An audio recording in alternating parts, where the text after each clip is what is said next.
मोक्षमार्गस्य नेतारं भेत्तारं कर्मभूभृतां ज्ञातारं विश्वतत्त्वानां वन्दे तद्गुणलब्धये।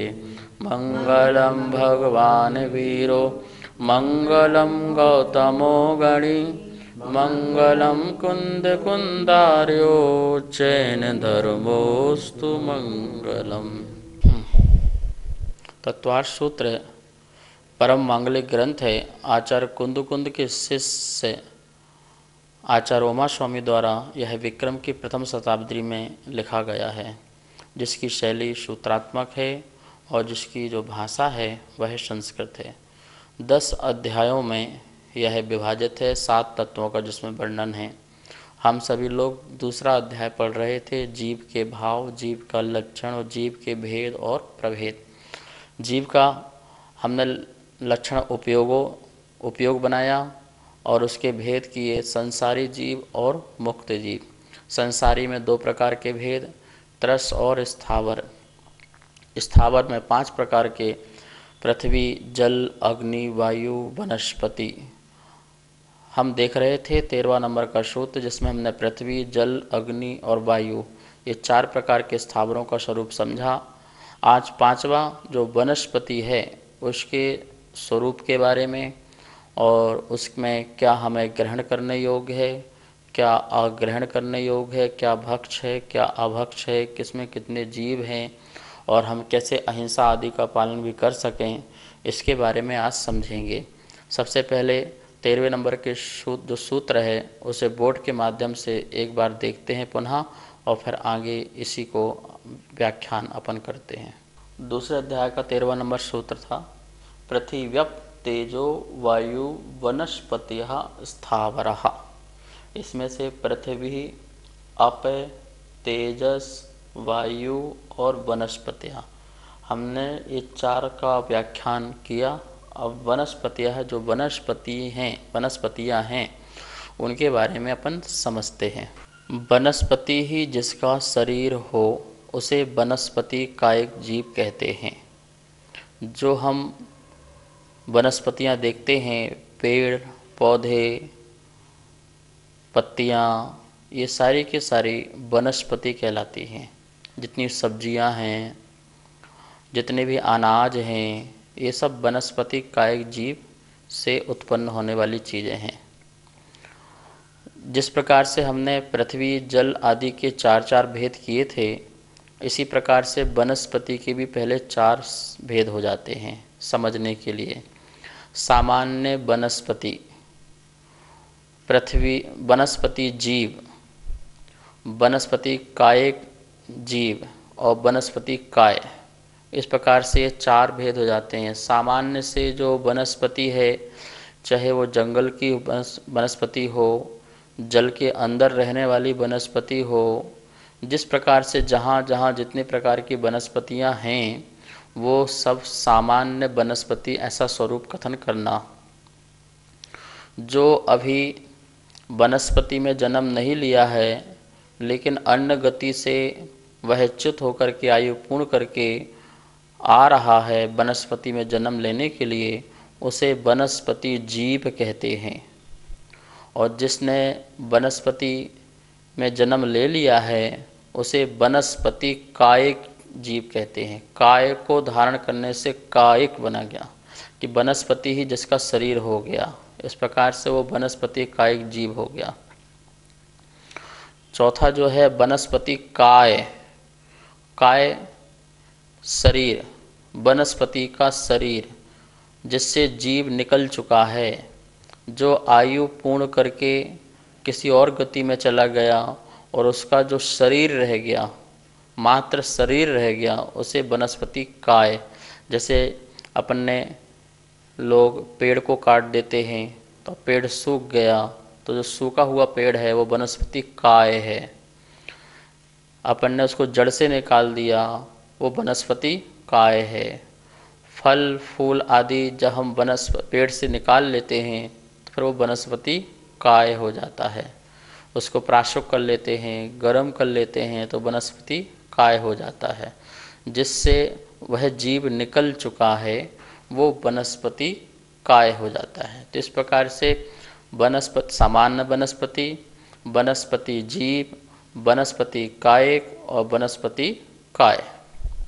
अब आपके जो ये लकड़ी के जितने भी फर्नीचर हैं, आपके दरवाजे हैं, ये सब कुछ वनस्पति काय है, वनस्पति का शरीर है, जिस शरीर से आत्मा निकल चुकी है, जीव निकल चुका है।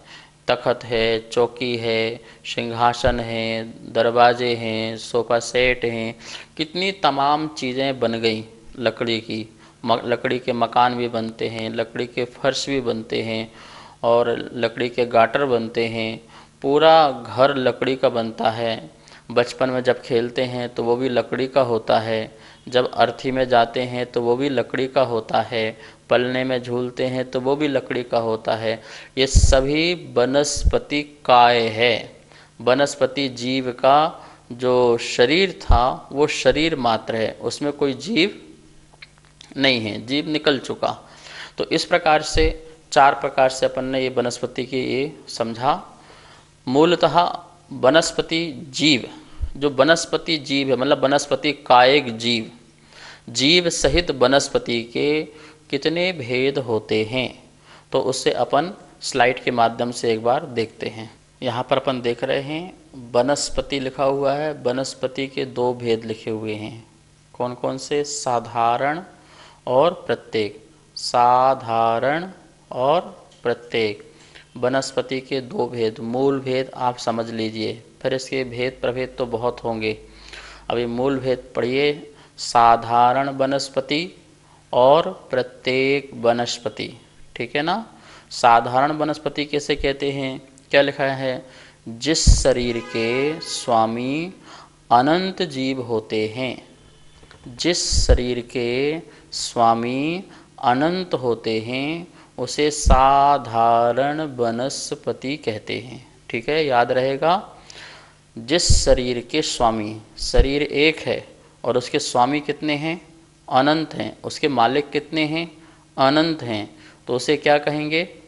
साधारण वनस्पति। ठीक है। प्रत्येक वनस्पति, जिस शरीर का स्वामी एक होता है उसे प्रत्येक वनस्पति कहते हैं। ठीक है। जिस शरीर का एक स्वामी होता है उसे प्रत्येक वनस्पति कहते हैं। जो साधारण वनस्पति है उसमें देखिए उसके भी अपन दो भेद कर देते हैं। ठीक है ना, एक सूक्ष्म और एक बादर। एक सूक्ष्म और एक बादर। सूक्ष्म किसे कहते हैं? प्रतिकार रहित जीव को सूक्ष्म जीव कहते हैं। प्रतिकार, जो किसी का प्रतिकार करता नहीं हो, जो किसी का प्रतिकार नहीं करता और जो अन्य वस्तु इसका प्रतिकार नहीं करता, उसे सूक्ष्म जीव कहते हैं। प्रतिकार का मतलब है जैसे कि दीवार से निकल जाए, पहाड़ से निकल जाए, अग्नि से निकल जाए, समुद्र से निकल जाए, पूरे तीनों लोक में कहीं भी जाए और उसका प्रतिकार ना हो, वो किसी से रुके ना और ना किसी को रोके, ना रुके और ना किसी को रोके, उसका नाम है सूक्ष्म जीव। ठीक है ना। तो सूक्ष्म जीव सिर्फ इसी में पाया जाता है। किसमें? साधारण वनस्पति में ही सूक्ष्म का भेद है। प्रत्येक वनस्पति में सूक्ष्म का भेद नहीं है। वो तो सिर्फ बादर है। बादर जिसके लिए आधार चाहिए, रहने के लिए आधार चाहिए, लेकिन सूक्ष्म के लिए पूरा तीन लोक है, कहीं भी रहे बिना आधार के।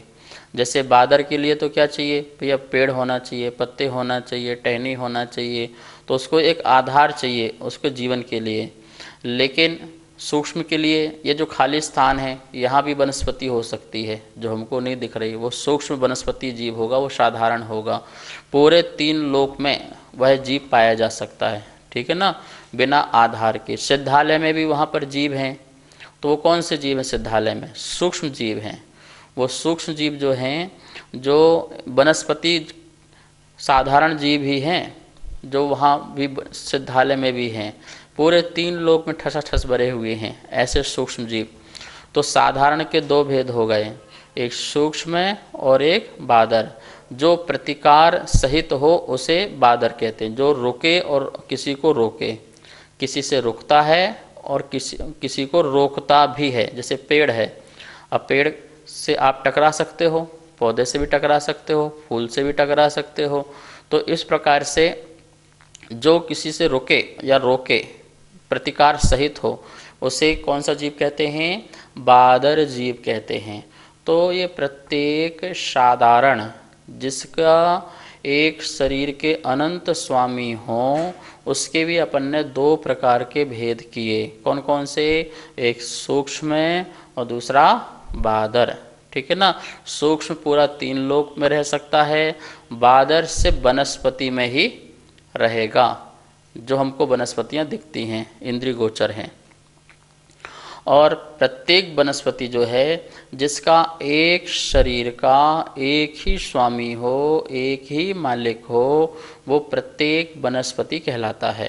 और उसे उसके भेद में बादर ही है। वो कैसा है? वो बादर, वो सूक्ष्म में नहीं रहता है, ठीक है ना। अब एक शरीर का एक स्वामी मतलब क्या? जैसे एक पेड़ है तो वो पेड़ का जो स्वामी सिर्फ एक ही जीव है। कौन सा है वो? एक जीव है। हाँ, उसके आधार से तो अनंत जीव रहें, कोई दिक्कत नहीं है। जैसे अपना ये शरीर है, जो आत्मा है, इसकी एक मालिक मेरी आत्मा है इस शरीर का, ठीक है ना। इससे जब तक इस आत्मा का यहाँ पर स्थायी स्थान है, जब तक रहे तब तक ये शरीर भी चलता है। और इसके आश्रय से कितने जीव हैं? असंख्यात जीव हैं। कितने जीव इसमें रह रहे हैं? ब्लड में भी हैं, गंदगी में भी हैं, कफ में भी हैं, तो मल मूत्र में भी हैं। ये सारे जीव रहें, उनकी आयु पूर्ण होती है, नए जीव आते हैं, पुराने चले जाते हैं, आना जाना चलता रहता। इस आश्रय से कितने भी जीव रहें, लेकिन उनसे यह शरीर चल रहा है, आयु चल रही है, ऐसा नहीं है। जब तक मेरी आत्मा इस शरीर से नहीं निकलेगी तब तक ये शरीर चलता रहेगा। तो एक शरीर का एक स्वामी हो गया। आश्रय से कितने जीव भी रहें, लेकिन साधारण में ऐसा नहीं है। साधारण में क्या है? शरीर एक है और मालिक कितने हैं? अनंत जीव हैं। यदि एक जीव मरता है तो सारे जीव मर जाते हैं। जीव मरने का मतलब उनका आयु का वियोग हो जाता है, ठीक है ना। जीव तो ऐसे अजर और अमर है, उसका आयु का वियोग होने का नाम ही मरण है और आयु के संयोग होने का नाम ही जन्म है। तो अभी आप यही परिभाषा लगाना, प्राणों का होना जीवन और प्राणों का नहीं होना जीवन रहित होना है, मरण है। तो जैसे अनंत जीव हैं, एक साथ श्वास लेते हैं, एक साथ ही जन्म लेते हैं और एक साथ ही मरण करते हैं, वो साधारण जीव कहलाते हैं, ठीक है ना। तो इस प्रकार से शरीर तो एक हो गया, एक शरीर हुआ, एक मरा सारे मरे, एक ने जन्म लिया सभी ने जन्म लिया, मतलब एक साथ में उसमें बहुत सारे जीवों ने भी जन्म ले लिया, उसे साधारण। इसलिए वहाँ पर एक शरीर के कितने मालिक हो गए? अनंत मालिक हो गए। लेकिन प्रत्येक में ऐसा नहीं है। प्रत्येक में तो एक शरीर का एक ही मालिक है, उसके आश्रय बहुत जीव रहें कोई प्रॉब्लम नहीं है, लेकिन मालिक तो स्वामी तो एक ही रहता है। इस प्रकार वनस्पति के अपन ने मूल 2 भेद किए यहाँ पर। कौन कौन से? साधारण और प्रत्येक। नमस्ते आचार्य जी, आपने 2 प्रकार की वनस्पति बताई, उसमें हमारे खाने योग्य कौन सी वनस्पति है? वनस्पति 2 प्रकार में से प्रत्येक वनस्पति और साधारण वनस्पति। तो साधारण वनस्पति तो अभक्ष ही है, जिसे खाने योग्य बिल्कुल भी नहीं है, क्योंकि हम अनंत जीवों का जो शरीर है उस वनस्पति को हम कैसे खा सकते हैं? हमारे जीवन में ऐसा क्या आवश्यकता है कि हम अनंत जीवों को नुकसान पहुंचा करके अपने शरीर को चलाएं? जैन धर्म में खाने के लिए जीवन नहीं है, जीवन जीने के लिए खाना है, भोजन है। तो जीवन जीने के लिए जब जीवन है तो अपन ऐसी वनस्पति का उपयोग करें जिससे अधिक जीवों की हिंसा ना हो। साधारण वनस्पति अनंत कायिक जीवों का पिंड है और उसे हमें यूज नहीं करना चाहिए। हाँ, अब रहा प्रत्येक वनस्पति। तो प्रत्येक वनस्पति का हम भक्षण कर सकते हैं, लेकिन प्रत्येक वनस्पति में भी 2 प्रकार के भेद हैं। उसमें भी से हमें कौन सी वनस्पति ग्रहण करना है, जीवन जीने के लिए उपयोग में लेना है, क्योंकि ये शरीर का जो संचालन है बिना अन्न अनाज आदि लिए ये शरीर चल नहीं सकता है। तो आचार्यों ने दयावश यह बात कही है कि आप प्रत्येक वनस्पति में भी कौन सी वनस्पति लेंगे, उसके लिए आचार्यों ने बहुत लिखा है। मूलाचार में भी आया हुआ है और श्रावकाचार में भी इसका वर्णन मिलता है। प्रत्येक वनस्पति के दो भेद अपन कर लेते हैं। पहले कौन कौन से? अप्रतिष्ठित प्रत्येक वनस्पति और साप्रतिष्ठित प्रत्येक वनस्पति। फिर से अप्रतिष्ठित प्रत्येक वनस्पति और साप्रतिष्ठित प्रत्येक वनस्पति। तो जो अप्रतिष्ठित प्रत्येक वनस्पति है हमें उसे ग्रहण कर सकते हैं और जो साप्रतिष्ठित वनस्पति है हम उसे ग्रहण नहीं कर सकते हैं। अप्रतिष्ठित जो प्रत्येक वनस्पति है वो हमारे लिए भक्ष्य है और जो साप्रतिष्ठित प्रत्येक वनस्पति है वो हमारे लिए अभक्ष्य है। तो भक्ष्य और अभक्ष्य का हमें पूरा ध्यान रखना है। साप्रतिष्ठित अभक्ष्य क्यों है? क्योंकि वह बिल्कुल साधारण की तरह ही है, उसमें भी ऐसे ही, क्योंकि साप्रतिष्ठित जो जीवों सहित अनंत जीवों सहित वनस्पति हो वो साप्रतिष्ठित वनस्पति कहलाती है। लेकिन जो अप्रतिष्ठित वनस्पति है उसे हम ग्रहण कर सकते हैं, लेकिन उसमें भी बहुत सावधानी रखनी है। जैसे कि अपरिपक्व अवस्था ना हो। कौन सी अवस्था ना हो? अपरिपक्व, पकी नहीं है और उसे ग्रहण कर लेंगे तो वो अपरिपक्व अवस्था में अप्रतिष्ठित प्रत्येक वनस्पति भी साप्रतिष्ठित प्रत्येक वनस्पति की तरह ही है। साप्रतिष्ठित वनस्पति मतलब क्या? जैसे कंद मूल आदि हैं, जमी कंद हैं, अदरक है, गाजर है, मूली है, ग्वार फाठा है, ये सारे के सारे कैसे हैं? ये जिनमें पर्व हो, जिनमें अभी स्कंद हो, जो अंकुरित हों, जो अंकुर निकले हुए हैं, ये सारे के सारे साप्रतिष्ठित हैं। इसमें अभी अनंत जीव हैं और ये अनंत जीव जो हैं ग्रहण करने लायक नहीं हैं।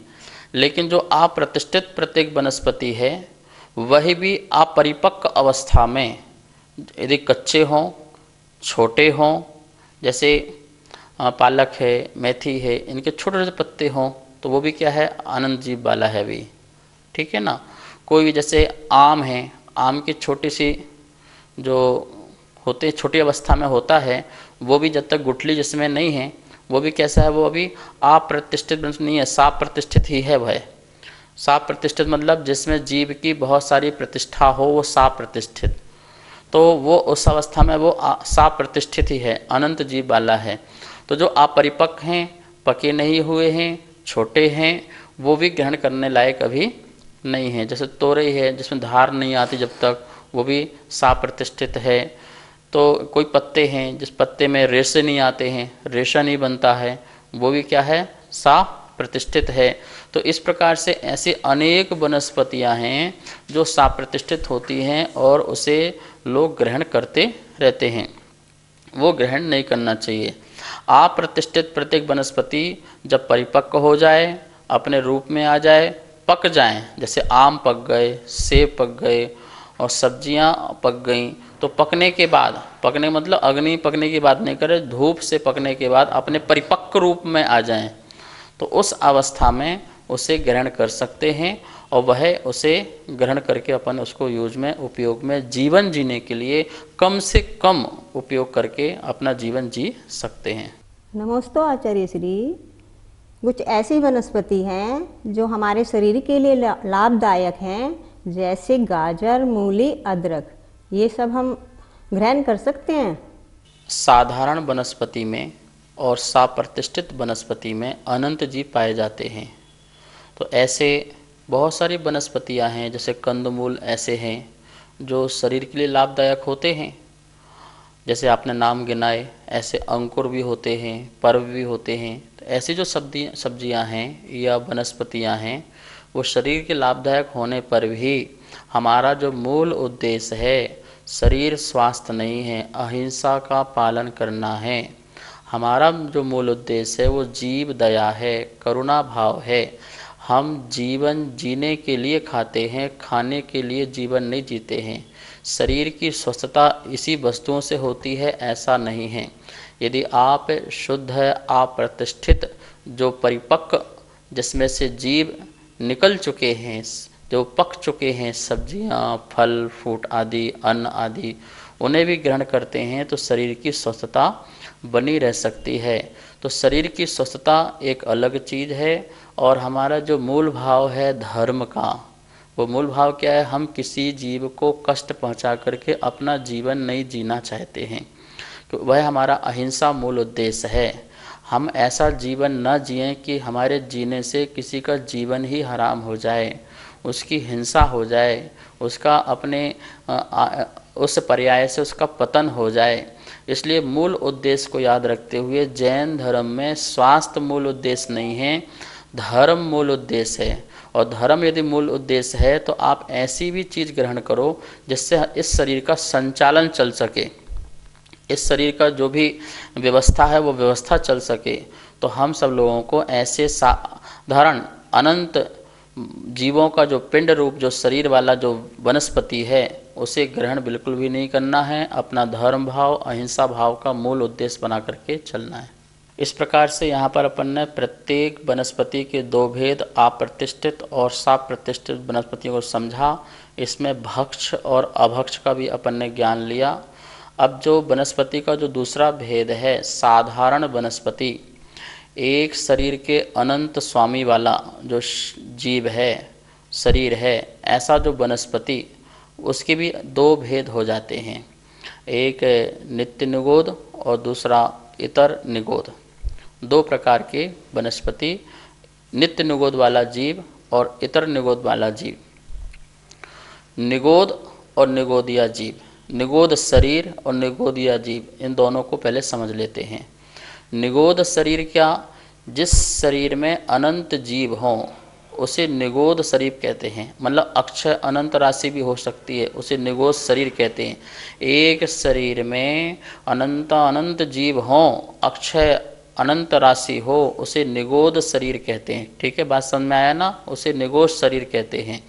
और उसमें रहने वाले एक श्वास में 18 बार जो जन्म और मरण करते हैं एक साथ, उन्हें कहते हैं क्या? निगोदिया जीव कहते हैं। तो जैसे एक आलू है, उस आलू में भी अनंत निगोद शरीर हैं, अनंत निगोद शरीर हैं, और उस एक एक निगोद शरीर में अनंत अनंत जीव हैं। ठीक है ना? अभी शास्त्रों में कहा जाता है कि जितने सिद्ध बन चुके हैं यदि उनकी गिनती की जाए तो जितने एक निगोद शरीर में जितने जीव होते हैं वो एक खाली भी नहीं हुआ होगा अभी तक, इतने जीव उसमें रहते हैं। अब आप सोचिए कितने निगोद शरीर हैं और एक निगोद शरीर में कितने निगोदिया जीव हैं। तो इस प्रकार की जो वस्तुएं हैं, वनस्पतियां हैं, उन्हें हमें ग्रहण नहीं करना चाहिए। तो निगोद जो एक श्वास में 18 बार जन्म मरण लेता है उसे निगोदिया जीव कहते हैं। ये दो प्रकार के होते हैं, नित्य निगोद और इतर निगोद। जो अनादि काल से उसी पर्याय में ही जन्म मरण करके रहते हैं उसे नित्य निगोद जीव कहते हैं। और उसमें से जो भव्य जीव हैं, 6 महीने 8 समय में 608 जीव वहाँ से निकलते हैं, व्यवहार राशि में आते हैं, पर एक दो इंद्रिय आदि पर्याय को धारण करके पुनः उसी निगोद पर्याय को प्राप्त कर लेते हैं, उसे इतर निगोद कहते हैं। इतर वापसी हो गई उसकी, पुनः उसी में, मतलब वो 2 इंद्रिय 3 इंद्रिय 4 इंद्रिय 5 इंद्रिय तक बन गया, मनुष्य बन गया, देव भी बन गया, नारकी भी बन गया। और इस प्रकार होने के बाद वो पुनः उसी निगोद शरीर में निगोदिया जीव बन गया जो एक श्वास में 18 बार जन्म और मरण कर रहा है। अब उसे नित्य निगोद नहीं कहेंगे, वो व्यवहार राशि में आ चुका है, अब वो परिवहन करता रहेगा, परिवर्तन करता रहेगा। तो इस प्रकार से ऐसी वनस्पति जिसमें नित्य निगोदिया जीव और इतर निगोदिया जीव रहते हों वो ग्रहण करने योग्य नहीं है। और इसके हमने आपको भेद बताए, सूक्ष्म और बादर की अपेक्षा बादर जो आधार से सहित हों और जो निराधार पूरे 3 लोक में हो वो सूक्ष्म निगोदिया जीव रहते हैं, वनस्पति रहती है। हमें बहुत सावधानी पूर्वक अपना जीवन जीना चाहिए और हमारे द्वारा अनंत जीवों की हिंसा ना हो इसका हमें ध्यान रखना चाहिए। इस प्रकार से यहाँ पर वनस्पति का वर्णन पूर्ण हुआ। श्रीमती अनुजा सुकुमार दोषी, करमाणा, महाराष्ट्र। आपका प्रश्न है परम पारिणामिक भाव का आश्रय लेना चाहिए, ऐसा आपने कहा। तो आश्रय और शरण क्या दोनों शब्द एक हैं? तो आश्रय और शरण दोनों शब्द एक हैं। और परम पारिणामिक भाव का आश्रय मतलब जो ध्रुव है, जो कायक है, जो चैतन्य स्वरूप है, जो अपने स्वभाव में रहने वाला जो द्रव्य है, उसका आश्रय लेने से हमारे अंदर क्षमता प्रकट होती है, वीतरागता प्रकट होती है, इसलिए उसका आश्रय लेने कहा है। यदि हम द्रव्य की पर्यायों में जाते हैं या गुणों की पर्यायों में जाते हैं तो वहाँ पर हमारे लिए विषमता आदि प्रकट हो सकती है। इसलिए अपन को यदि परम शुद्धता को प्रकट करना है तो परम पारिणामिक भाव का आश्रय मतलब उसमें दृष्टि रखना है। और दृष्टि मतलब पर्याय में न रख करके मैं क्या हूँ उसका अनुभव करना है। इस प्रकार से परम पारिणामिक भाव में आश्रय लेने को कहा है। दर्शनम देव देवस्य में आपने पूछा कि दर्शन शब्द का क्या अर्थ है। अवलोकन, देखना, भगवान को निहारना, देखना, उनकी वीतरागता को, उनकी दिगंबर मुद्रा को, उनकी शांत मुद्रा को देख करके ऐसा अपने में अनुभव करना। इस प्रकार से दर्शनम देव देवस्य में दर्शन शब्द का अर्थ है अवलोकन। शांति प्रकाश बोहरा, उज्जैन, मध्य प्रदेश। आपका प्रश्न है व्यवहार रत्नत्रय और निश्चय रत्नत्रय किसे कहते हैं और कौन से गुण स्थान में होता है। व्यवहार रत्नत्रय जो सम्यक दर्शन है, 7 तत्वों का सिद्धांत, देव शास्त्र आदि का सिद्धांत और 25 दोषों से रहित निर्मल सम्यक दर्शन का आचरण करना, आचरण रूप सिद्धांत, वह जो है व्यवहार सम्यक दर्शन है। द्वादशांग का ज्ञान, आगम का ज्ञान, यह जो ज्ञान है, जो 8 जो प्रकार के ज्ञानाचार आदि जो होते हैं उनका पालन करना, ये जो व्यवहार सम्यक ज्ञान है। और 28 मूल गुणों का पालन करना, यह व्यवहार सम्यक चारित्र है। और इसके अलावा परद्रव्य से भिन्न अपनी आत्मा का श्रद्धान, परद्रव्य से भिन्न अपनी आत्मा का ज्ञान और पर द्रव्य से भिन्न अपनी जो आत्मा में स्थिरता अर्थात समस्त दोषों राग द्वेष से परे वीतरागता का अनुभव, यह निश्चय सम्यक चारित्र है। इस प्रकार से निश्चय सम्यक दर्शन, निश्चय सम्यक ज्ञान, निश्चय सम्यक चारित्र। व्यवहार जो रत्नत्रय है वह कारण है, हेतु है, निमित्त है। और जो निश्चय रत्नत्रय है वह साध्य है, वह अपने को अनुभव करने योग्य है। छठे गुण स्थान में व्यवहार रत्नत्रय होता है। किन्हीं किन्हीं आचार्यों की अपेक्षा से सप्तम में भी व्यवहार रत्नत्रय है। और जो सप्तम में जो श्रेणी चढ़ने वाले हैं उनको जो है निश्चय रत्नत्रय की अनुभूति होती है। तो सप्तम गुण स्थान के श्रेणी चढ़ने वालों को निश्चय रत्नत्रय की अनुभूति होती है। इसके नीचे छठम गुण स्थान में व्यवहार रत्नत्रय पाया जाता है। अब हम सभी लोग जनवाणी स्तुति करते हैं। जावाणी के ज्ञान से सूझे लोकालोक, सोवाणी मस्तक धरूं सदा देत हो धोख। हे जिनवाणी भारती तो हे जपो दिन रेन, जो तेरा सर ना धरे सो पावे सुख चैन। सभी को बहुत बहुत मंगल आशीर्वाद।